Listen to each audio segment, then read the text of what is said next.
আমার ছোট হুজুরের সম্বন্ধে একটা মিথ্যা প্রোপাগান্ডা ছড়ানো হয়েছিল, তার জন্য বলেছিল ওনাকে বন্ধ করা হবে। তো বারবার দিল্লি থেকে মেসেজ এসছে বন্দি করো বন্দি করো বন্দি হচ্ছে না, পাচ্ছে না।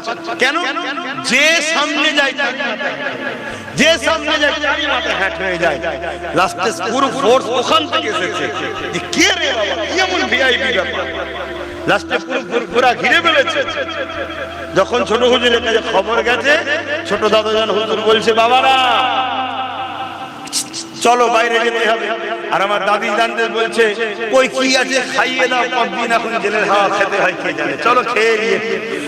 যখন হুজুর বেরিয়েছে, শোনো যারা ধরতে এসেছিল তারা সব হুজুরকে দেখে দাঁড়াচ্ছে। জোরে বলুন সুবহানাল্লাহ, আরো জোরে বলবেন না? এটা কিসের পাওয়ার?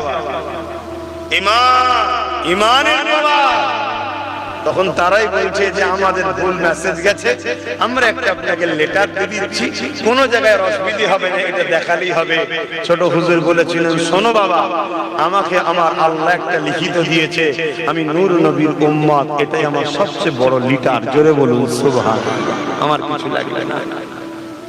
নবীকে দিলে রাখো, নবী দিলে থাকলে লাভ আছে না নাই?